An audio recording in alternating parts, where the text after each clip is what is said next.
Chapter 9. Totally all right. Helicopter? Said Jack. Yes, I received a call on my cell phone from the military, said Dr. Ling. They're bringing medical supplies and food. That's great, said Annie. We need to get our pandas to other reserves, said Dr. Ling. Until the road is cleared, we will send some by helicopter to Wolong Town. From there, a van will take them to a safe reserve. That sounds like a good plan, said Jack. Dr. Ling smiled. I'm glad you think so. Because I would like to ask you to accompany these 3 cubs on their first helicopter flight. Do you think your grandmother would mind? No problem. We've been in choppers before, Annie said casually, in Antarctica. Really? Said Dr. Ling. She looked surprised.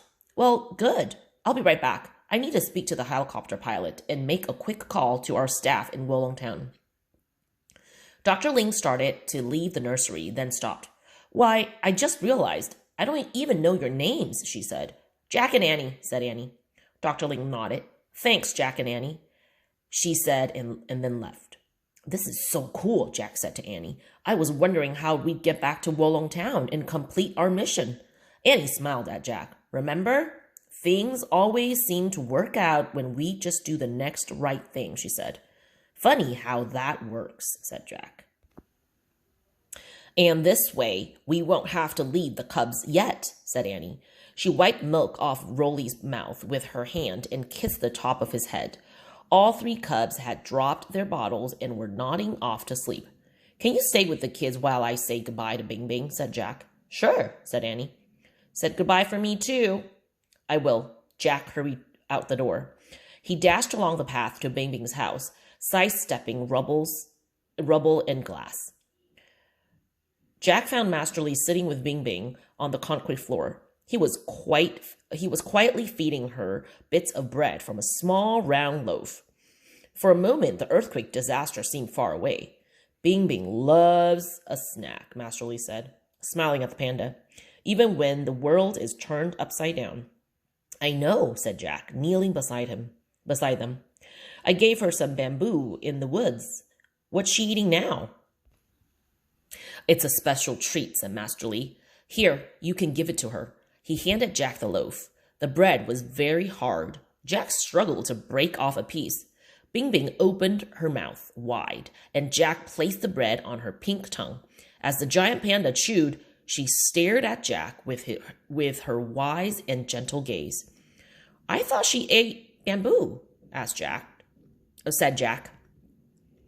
She does, said Master Lee. This is bamboo, but it's ground up and mixed with molasses, grains, and vitamins. It's very healthy. We call it panda bread. Jack turned his head to look at Master Lee. And it's baked with love, he said. Yes, said Master Lee, looking puzzled. Jack gave him a radiant smile. Is everything all right? Asked Master Lee. Yes, everything's all right, said Jack. Totally all right. Good, I'm glad, said Master Lee. It has been a very difficult day. It has, agreed Jack. Annie and I have to take the cubs to Wolong Town in a helicopter. Would it be okay if I took a little panda bread with me to show Annie? Yes, certainly, said Master Lee. He gave Jack a small hunk of panda bread.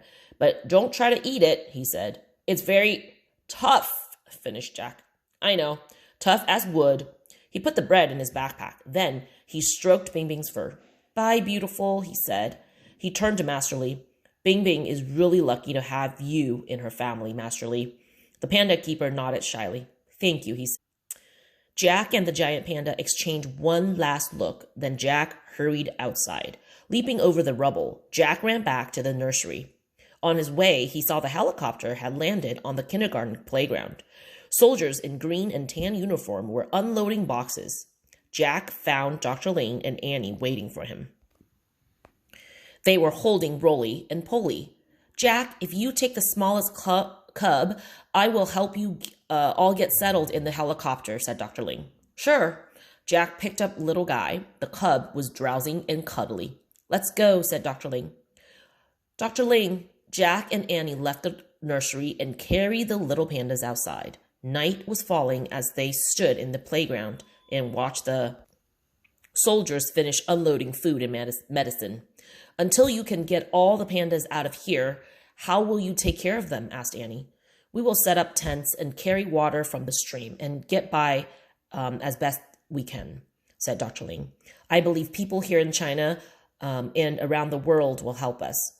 I've already had a call from Panda International. They promised to send powdered milk for the young ones, and they will write about our situation and raise money to help the pandas. Cool, said Jack. Hey, in that case, he reached into his pocket and pulled out the rest of their money. We'd like to give something for the pandas too.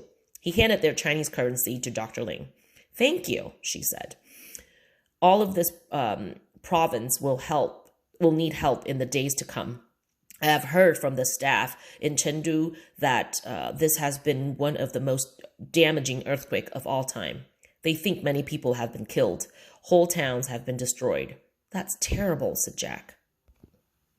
What about your family, said Annie. My parents are safe in Beijing, said Dr. Ling.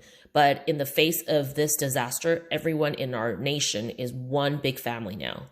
Oh, look, the pilot is waving to us. In the twilight, Jack, Annie, and Dr. Ling each carried a cub to the helicopter. They climbed up the steps and entered the small cabin. Jack and Annie sat down and buckled their seatbelts.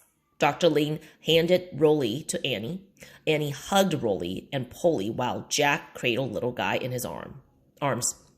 You will need this, said Dr. Ling. She pulled a small flashlight from her pocket and gave it to Annie.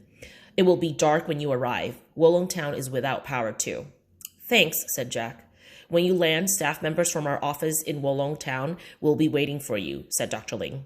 Have a safe trip, and thank you for everything. Goodbye, Jack and Annie. Good luck rebuilding the Panda Center, said Jack. It's an amazing place.